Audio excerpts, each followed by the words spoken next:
I got to play Resident Evil 9 early. Got quite a bit to say because I got to play roughly a little over 3 hours of it at a preview event, and there is a lot to it. I'm not going to spoil anything, just so you know. Also, this is not a final judgment call on the game. I only got to play 3-ish hours of what was roughly towards the beginning of the game, so I don't have the full picture, but I could at least bring you guys some information here. And long story short, I mean, I've been really excited about this game, but I did like what I saw. If you're new, you're finding me for the first time, hi, my name is Jake. I do the videos on Game Ranks, but I also talk about video games here, and I've been talking about video games for like over a decade on YouTube now, and I've loved Resident Evil my whole life, literally since the first game released. So Resident Evil 9 is significant to me, but I did come away really enjoying the Leon stuff. Obviously, I'm a sucker for that. Like, it's a complete, like, total obvious thing. But I did get to play as Leon and Grace in this area called the Rhodes Hill Chronic Care Facility.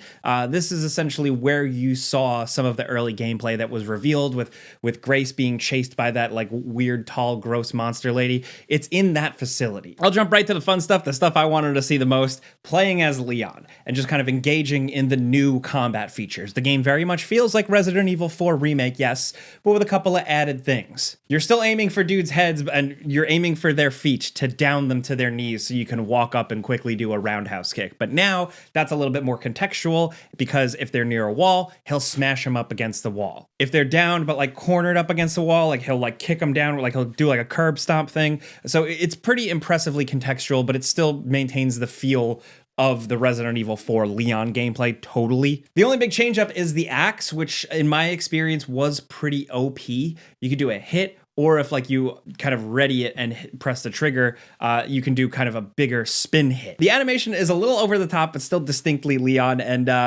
it does damage the axe the more you use it, but the damage, I was surprised, went down surprisingly low, so I felt pretty encouraged to use this thing a lot. The most interesting thing for me was actually using the chainsaw, which was teased in one of the earlier trailers, like just how in-depth that actually can be. So in this game, you'll have a guy with a chainsaw come like running at you, and if you kill him or you shoot him enough, he'll drop the chainsaw and then you can use it. But there's a bit more to it. The chainsaw, when it falls to the ground, it can be spinning, which means it's dangerous to pick up, so you need to wait until it stops spinning and firing off, you know, and other zombies can get hit by that as well. But when you're using it, you could kind of do like a swing, or you could do a big powerful swing that is so Frank West from Dead Rising, it's not even funny, like a spinning chainsaw hit.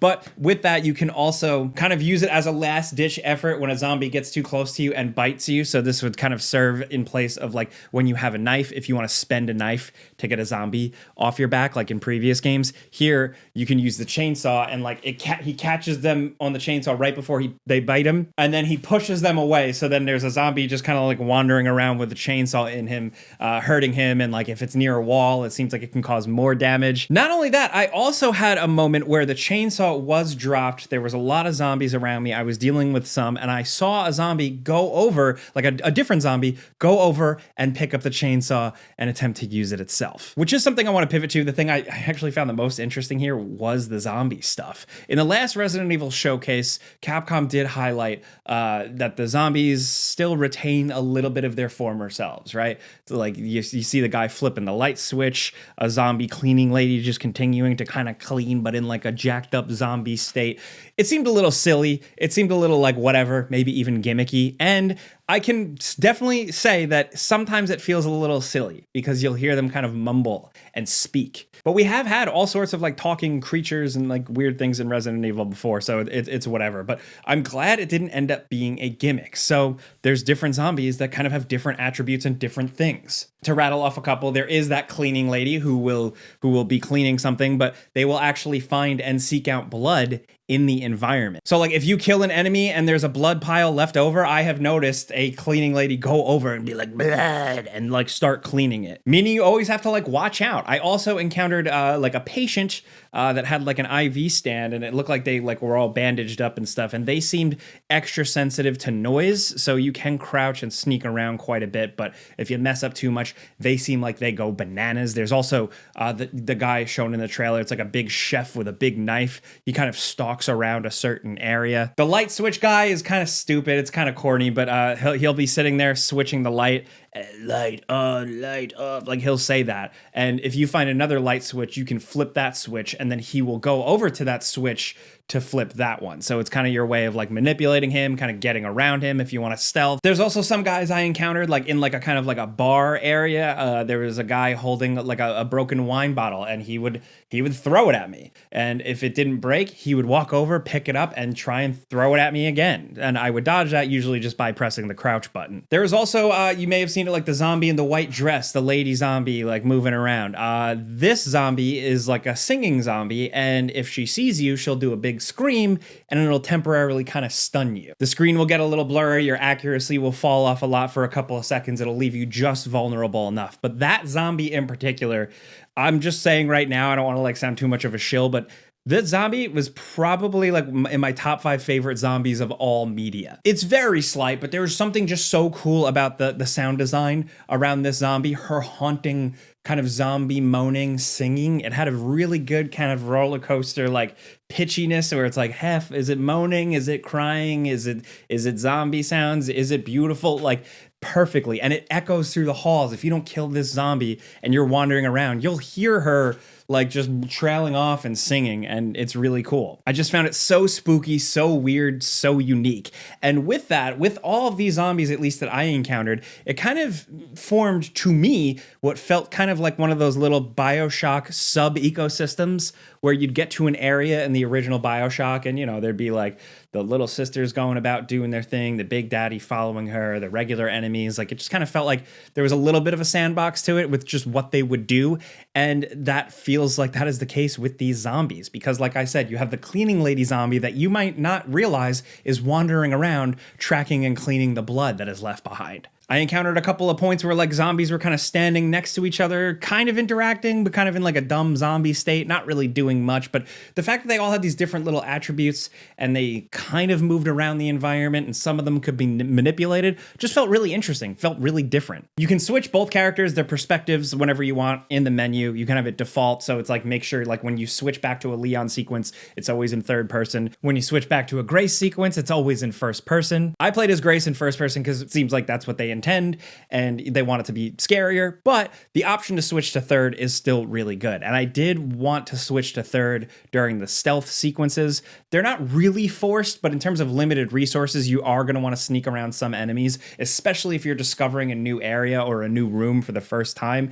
And I didn't love the stealth. It's really simple. There's not too much you can do it. And in first person, it can be pretty frustrating because it's hard to see. But switching to third person, it was fine. But the gameplay demo we first saw, the one I talked about months back, with Grace being chased by that big stalker lady monster, right? That is not how Grace is for the majority of the game. Grace can like fire a gun and she can run and be normal. She's competent, kind of on the same level as an Ethan Winters. She's pretty straightforward. She can aim, she can shoot. She has a really limited inventory. You can find a pouch to expand that inventory, which I did in what I was playing, but her inventory is so small, and which is the point, like with this type of thing. It's a Resident Evil thing, but it felt especially small in this game because there are so many different things for you to juggle. You're collecting these antique coins to put into a slot to unlock little character upgrades. These kind of special syringes that when unlocked with enough coins, she can inject it and gain more health or gain more accuracy and firepower, stuff like that. You're also collecting blood. You're sucking up blood in the environment. You find buckets of blood, you find enemy blood on the floor, and that's essentially like a new crafting component. You can craft ammo, healing, stuff like that, but you can also craft specialized syringes that can do different things to these creatures. Most notably, the one that was highlighted is sneaking up behind a zombie, stabbing them with the syringe, and it's kind of like a stealth attack because it just explodes them into a pile of blood instantly. There is so much gore in this game. I didn't touch upon that at first, but like playing as Leon with the chainsaw and killing a couple of dudes, the room is just covered in blood. I was surprised how bloody this was, and I really liked it. But again, going back to Grace, it's like you're juggling that, you're juggling the blood, you're juggling the syringes, your weapon, your ammo, your healing in a very, very small inventory, as well as picking up key items around the environment, as well as little things you can find that you can bring to a special computer that then activates a little puzzle on a computer that you then solve, and then that can unlock new crafting opportunities for you with the blood. So it feels like more so than 7 and 8, you are saddled with a lot of different things to micromanage and carry and deal with. And that's part of the survival horror thing. I get it. I'm just pointing out that's what I noticed. There is a storage bin near a typewriter, so it was fine. I had to juggle some things quite a bit and backtrack quite a bit. I also had to make a lot of really tough choices about when to leave certain items behind and when to take them. So if you get what I'm saying, Grace's stuff feels very distinctly classic Resident Evil survival horror, but also the blend of horror and weird creativity of 7 and 8. But playing as Leon, I also got to engage in what felt kind of like a sub-boss or a mid-boss, akin to like an early Birkin stage boss fight, but it was really good. You're running around a maze, you're fighting this big gross monster, and when you down it and stun it, you get to engage in a QTE kind of attack where Leon will jump on top of this thing, take his axe, smash it in the head. It is almost like Kratos level awesome shit. It was just very cool. Not only that, you kill the boss, end of the boss fight, he does a one-liner. So like I was like, all right, that's what I was looking for. I got what I needed here. The only other thing I'll say, and I'm not spoiling anything, but I did get to see a bit of Victor Gideon, the guy who we have seen in the trailers, who is an interesting enemy because he is completely... He will have a conversation. He looks disgusting, but he definitely has a plan. He's smart. He's intelligent. He's also really tall. The trailers don't really show that, but this is a big, tall guy. He can literally pick up Leon and like, you know, kind of like what's his face from 4. And in terms of the story, I can't say much other than that Grace and Leon go to this facility. I guess looking for answers. They eventually link up together after Leon saves her, and we go from there. In terms of the whole main story, the main plot, I did see a couple of little things that I found very interesting. There's like one thing in particular, like as a longtime fan, I saw and I said, okay, now that's interesting. If it leads to something, could be cool. I'm big on the Resident Evil forums and like the subreddits and stuff like that, and I love the theories, and I gotta say, a lot of the theories are way off, but one or two are pretty close to what I have seen. I don't think people are really ready. If, from what the little bit I saw, actually goes where I think it's gonna go, but who knows? They could completely fumble this in the second half. You know, the game could get totally cheesy. It could fall apart under the weight of its own ambition, having these two hybrid game styles, two different characters. There's still a lot, you know, that it feels like it's a very tight balancing act, but I really like the Rhodes Hill Chronic Care Facility. I like the map. I like creeping around. It took me quite a while. It was a pretty dense area, and it seems like it's not going to be the only area in the game. And that already felt like a handful of hours of good survival horror classic goodness. So there's that. And I'm just excited to see where it goes. I hope it does Leon justice. I hope it does going back to Raccoon City at some point, I guess, like they teased in the trailer. I hope it does that justice. And I'm curious to see what they do with Grace. I hope the journey is worth it. But like with what I played, those 3 hours, I was pretty entertained. I think I touched upon everything. I took some notes while I was playing. Hopefully I covered everything. If there's anything more, I can try and answer them in the comments, but I don't have too many more answers. But that's what I got. Like I said, mostly positive, a couple of questions in the air, but thankfully the game releases next month, so I'll make probably a video or two about the final game after playing it. So that's all I got for you today. If you like this, if you appreciate the info, and me just talking about stuff I like sometimes, clicking a like button legitimately helps me. Thank you. But that's it. I'm Jake Baldino. Thanks for watching. Subscribe because video games. Pizza's on me.